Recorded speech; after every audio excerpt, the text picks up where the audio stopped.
horas e 30 minutos, pelo horário de Brasília, desta quarta-feira, dia 16 de agosto de 2023. Este é o Jornal do Empreendedor, segunda edição. Seja muito bem-vindo. Eu sou Sebastião Garcia e convido você para acompanhar comigo a partir de agora as principais notícias do dia. Pesquisa do Centro Sebrae de Sustentabilidade aponta que mais de 90% dos donos de pequenos negócios estão preocupados com o meio ambiente. Geraldo Alckmin defende medidas tributárias que facilitem o investimento da indústria e fala em depreciação acelerada. E ainda a nível de desemprego recua na passagem do primeiro para o segundo trimestre. Tudo isso você confere agora no Jornal do Empreendedor, segunda edição. –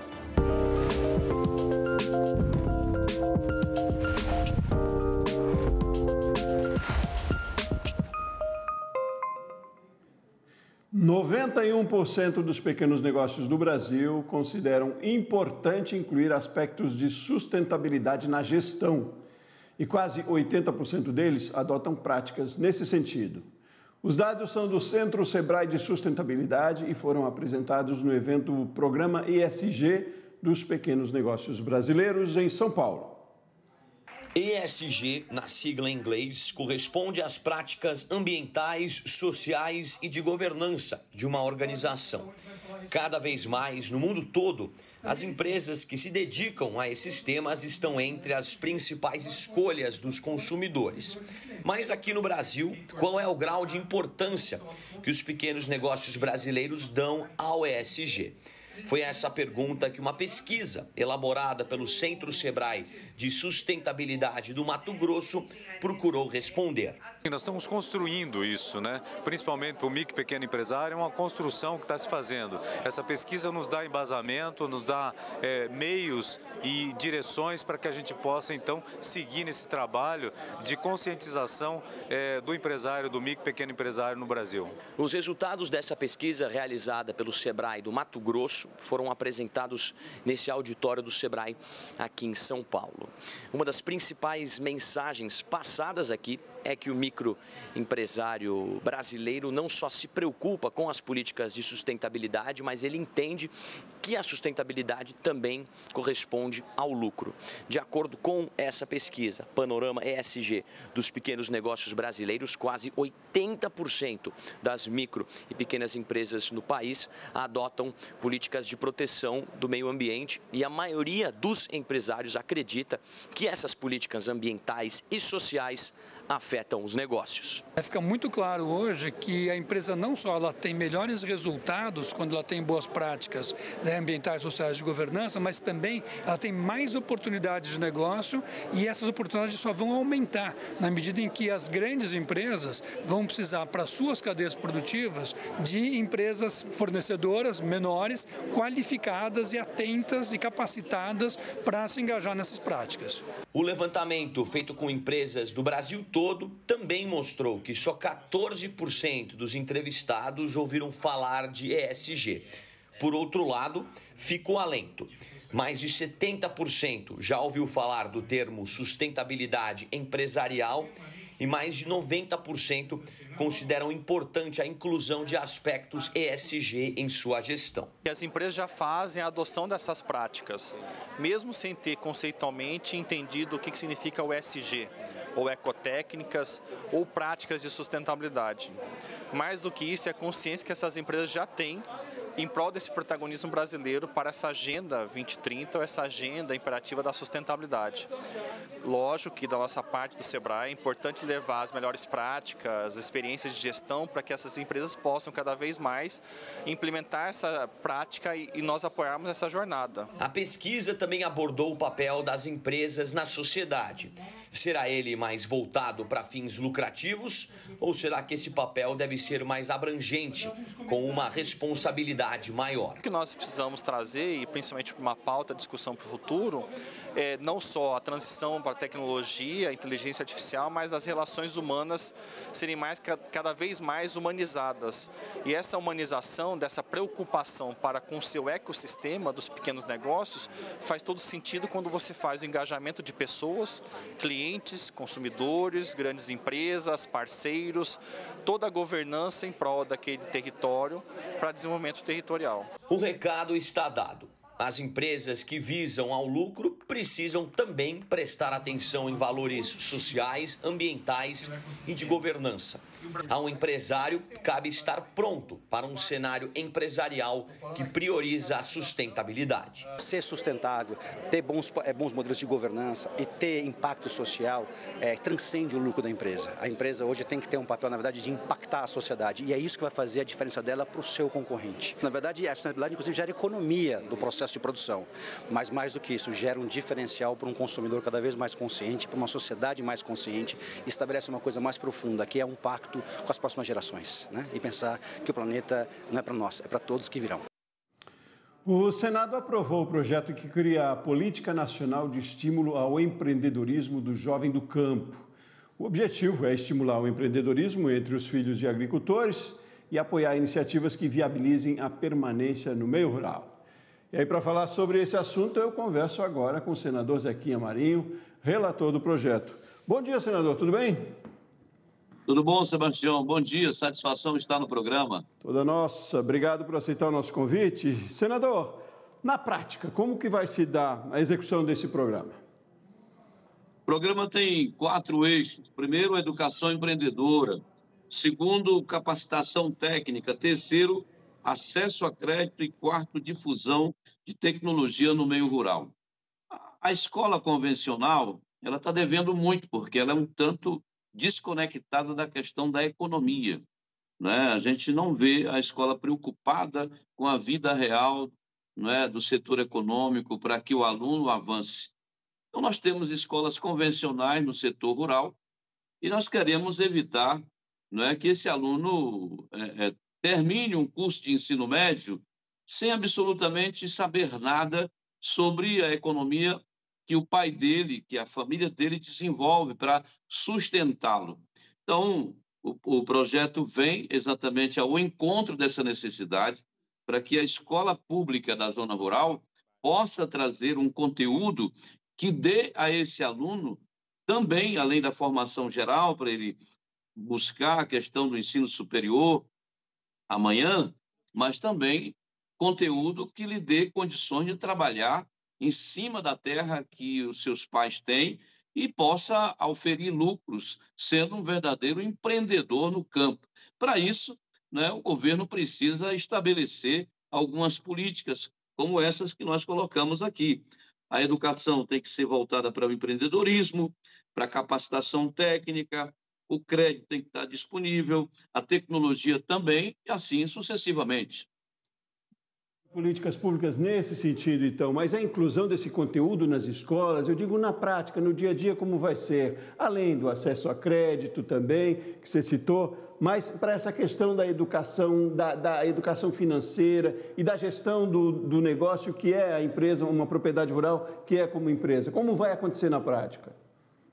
A grade curricular dessa escola rural, ela vai ter a área do empreendedorismo. E dentro da questão do empreendedorismo, você vai ter a gestão. É como se você hoje fosse fazer um curso de empreendedorismo. Vamos lá, o Senar tem um curso exatamente com esse nome, Empreendedorismo Rural.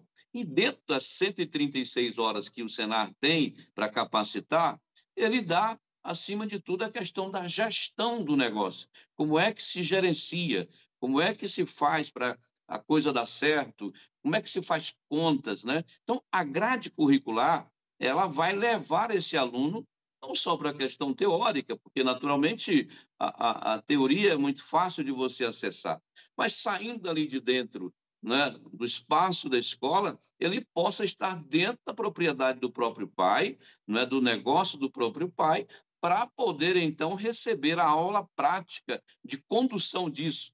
Naturalmente, vai depender do dinamismo do professor, não é? Da direção da escola, né? E do conselho que toma conta de tudo isso dentro naquela escola.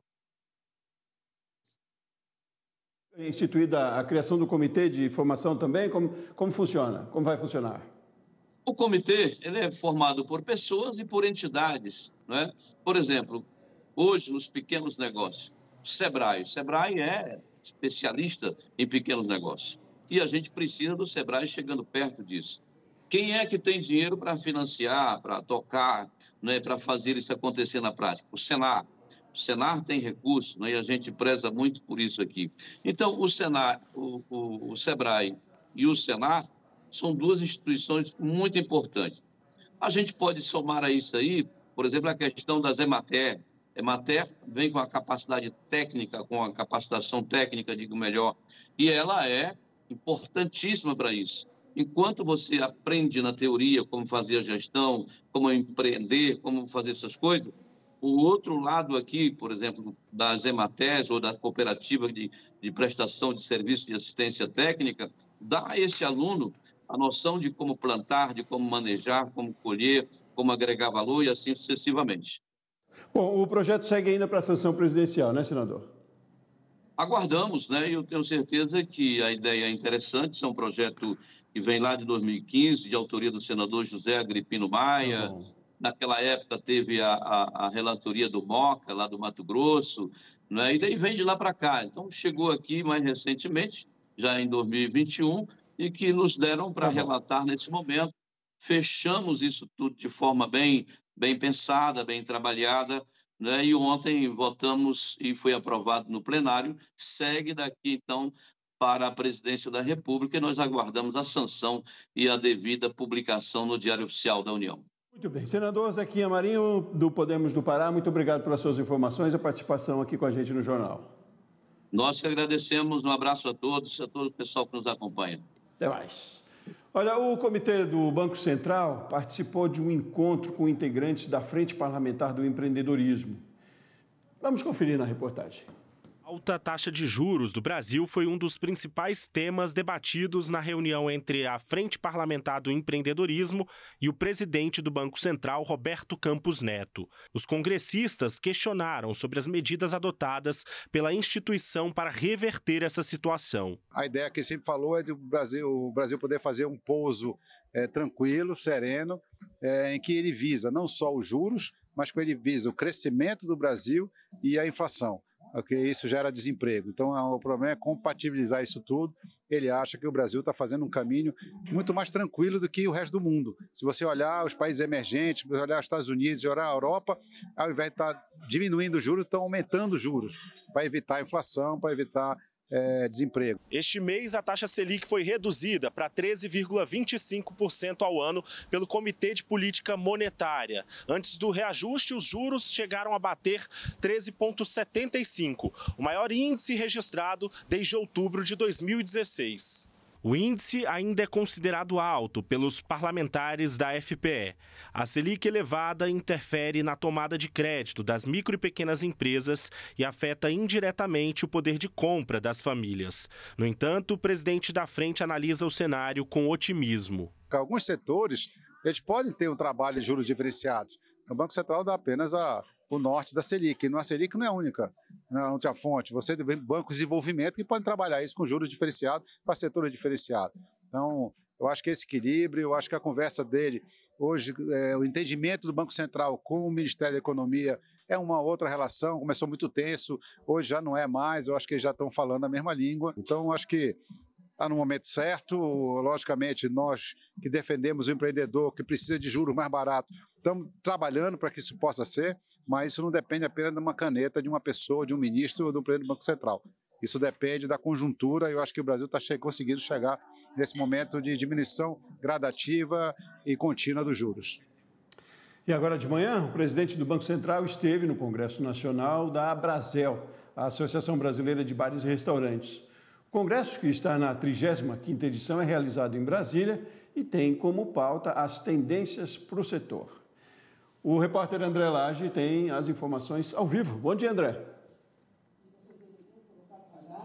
Oi, Sebastião, bom dia para você e para todos que nos acompanham aqui no Jornal do Empreendedor. Pois é, como você bem disse, o presidente do Banco Central, Campos Neto, esteve aqui na abertura do Congresso. Ele falou aí sobre a agenda da instituição e também sobre projetos que podem beneficiar o setor de bares e restaurantes e também sobre a situação econômica do país. Aqui o evento foi aberto hoje, serão cerca de 40 palestras que vão acontecer aí, que vão ser justamente justamente para os empresários aí do setor. E a gente está aqui com o presidente do Conselho de Administração da Abrazel, Paulo Nonaka. A gente vai conversar um pouquinho sobre esse evento. Paulo, muito obrigado pela participação aqui no Jornal do Empreendedor. Explica pra gente, esse evento é bastante importante aí para os pequenos empreendedores, essas pessoas que empreendem nessa área de bares e restaurantes. Bom dia, é um prazer estar aqui com vocês. Estamos aqui direto de Brasília, 35º Congresso da Abrazel, com o tema Na Era Digital, o Ser Humano. É uma oportunidade aí de muita informação, conhecimento para o pequeno empreendedor, não só para o pequeno, tá? Para todo empresário do setor de bar e restaurante, ou até mesmo aquela pessoa que gosta de gastronomia. Como você disse, mais de 40 palestras, com muito conhecimento e informação. Tá certo, presidente, muito obrigado pela entrevista aqui no Jornal do Empreendedor. E só para ficar bem claro, Sebastião, aqui é um evento híbrido, as pessoas podem vir aqui participar desse evento, é gratuito, só basta se fazer a credencial ali na entrada, que fica aqui em Brasília, em uma universidade, na 613 aqui em Brasília, ou também podem assistir ao vivo ali no site congresso.abrazel.com.br. É congressoabrazel.com.br. Por lá, ele pode também ter acesso a todo o conteúdo que está tendo aqui nesse evento. Sebastião, é com você. Ótimo, André. Obrigado. Bom trabalho para você aí. Seguimos por aqui. Olha, o desemprego recuou de 8,8% no primeiro trimestre para 8% no segundo. São quase 9 milhões de pessoas em busca de emprego. O Distrito Federal teve a maior queda. A taxa passou de 12% para 8,7%. O levantamento é do IBGE. O presidente da República em exercício, Geraldo Alckmin, defendeu medidas tributárias para facilitar o investimento da indústria. Ele participou de um evento da CNI para discutir a industrialização sustentável no país. E ele destacou a intenção do governo de implantar no ano que vem a depreciação acelerada, uma medida fiscal que, sem prejudicar o governo, pode facilitar investimentos em novas máquinas e equipamentos. O governo não vai abrir mão de tributo, não vai abrir mão, ele só perde no fluxo. Imagine uma empresa que pague 100 milhões em 5 anos. Com a depreciação acelerada, ela continua pagando 100 milhões. No primeiro ano, o governo perde fluxo. Ele abre mão do imposto de renda, CSLL, mas ele recupera no segundo, terceiro, quarto e quinto. Aí nós vamos renovar máquinas, equipamentos, melhorar a eficiência, diminuir perda de energia, diminuir manutenção, renovar o parque industrial brasileiro. Então, estamos trabalhando para poder ter, no ano que vem, a chamada depreciação acelerada. No próximo bloco, os efeitos do apagão de energia em 26 estados e no Distrito Federal. Voltamos já já.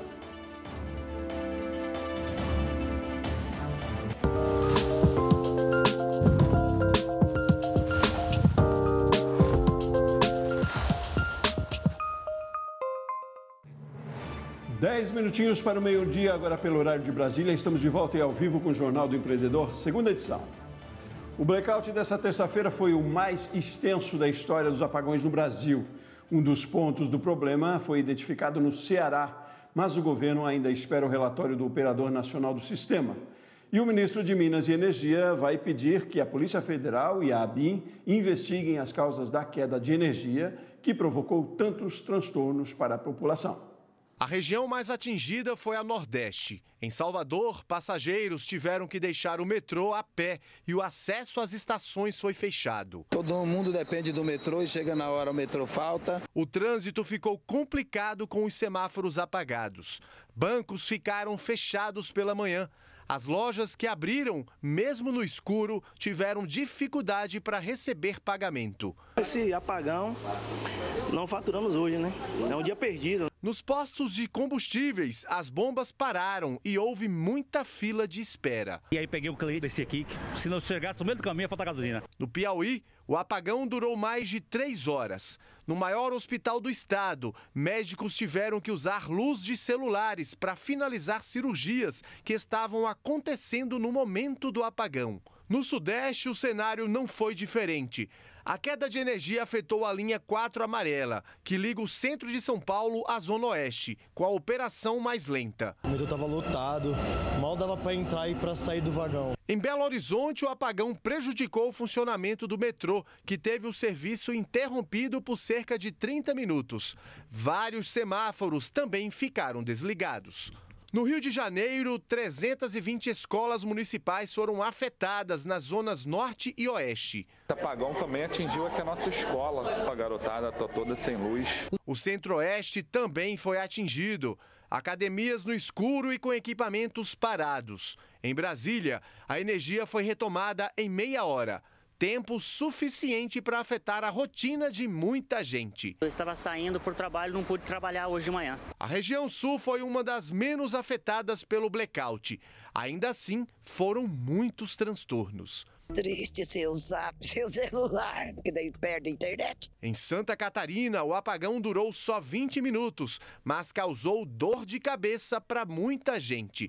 Em Florianópolis, o apagão provocou atrasos nos atendimentos de saúde e interrupção da vacinação. Na região norte, a energia só foi retomada no começo da tarde. Entre todos os estados, só Roraima escapou do apagão, por estar fora do Sistema Integrado Nacional.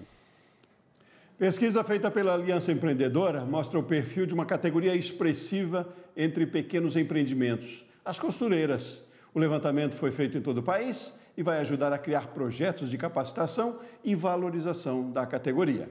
E aí, para falar sobre esse trabalho, aqui comigo, Cristina Filizola, coordenadora de projetos da Aliança Empreendedora. Oi, Cristina, bom dia, tudo bem? Bom dia, tudo bom, Sebastião? Ótimo, tudo bem. Que interessante esse trabalho. Me fale como é que ele aconteceu e quais foram os resultados.